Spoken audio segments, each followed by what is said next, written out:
Notre force, celle que l'on reconnaît de Pognon-Bretagne, c'est de rendre possible des actions positives pour le territoire en fédérant autour de nous des acteurs qui n'auraient pas forcément pu ou su collaborer. Ça, c'est notre marque de fabrique. Aujourd'hui, de nombreuses organisations nous regardent et attendent beaucoup de nous, de notre capacité à mobiliser. C'est très flatteur, mais cela représente aussi un danger qu'il faut que nous sachions mesurer, celui de vouloir trop en faire avec trop peu de moyens. Dans l'absolu, chacun de ces dossiers est une extraordinaire marque de confiance que nous font les acteurs du territoire. Nous innovons vraiment.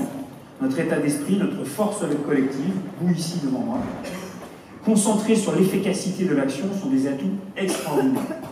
Ce nouveau rôle fédérateur est passionnant, mais aujourd'hui nous n'en avons pas clairement totalement les moyens.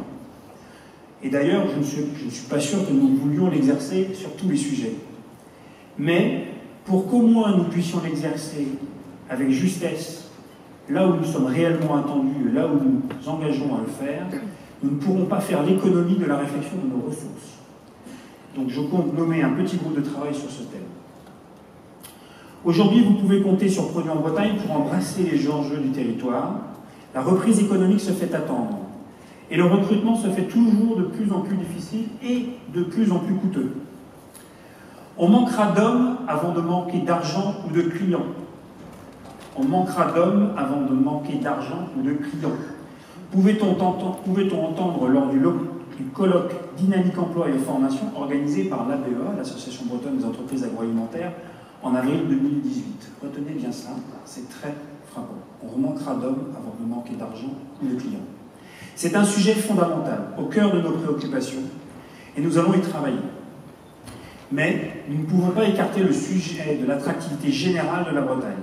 Celle-ci est certes avérée et solide, pour passer d'excellentes vacances. Mais avons-nous vraiment l'image d'une région où il fait bon travailler, où il faut travailler, où on peut avoir une vie professionnelle riche et variée? Nous savons que c'est le cas. Nous savons que c'est le cas. Mais nous devons le faire savoir pour attirer de nouveaux talents. Chaque entreprise doit se poser ces vraies questions et les territoires doivent aussi y travailler. Il nous revient à nous tous de contribuer à démultiplier cette attirance de la Bretagne. La région Bretagne va poursuivre sa campagne d'attractivité passée à l'ouest et j'aimerais vraiment que nous puissions y participer pour poursuivre la recherche de nouveaux talents. J'ai la conviction profonde que donner du temps à Pognon-Bretagne fait du bien à la Bretagne. Je crois que donner du temps à Pognon-Bretagne renforce l'attractivité de la Bretagne.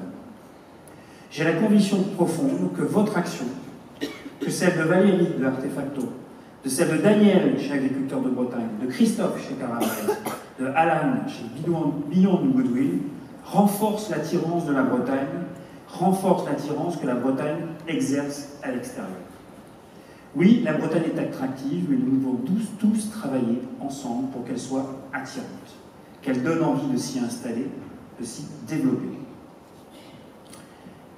Il y a en Bretagne des gens qui donnent beaucoup de leur temps à la Bretagne et qui sont courageux, extrêmement courageux. Car il en faut du courage pour défier la fatalité. J'aimerais aujourd'hui mettre en lumière un homme inspirant, très discret, mais dont la rencontre m'a profondément marqué.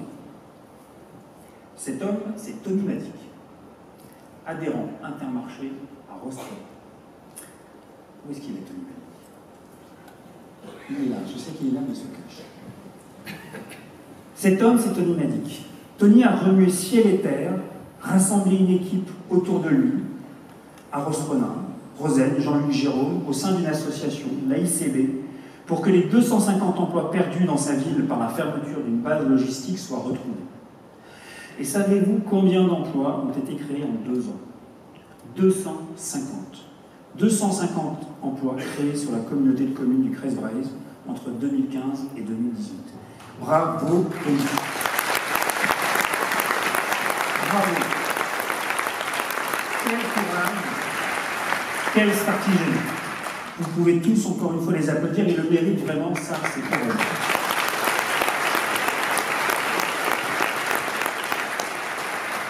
Je crois vraiment en l'action collective, celle qui soulève les foules et déplace les montagnes.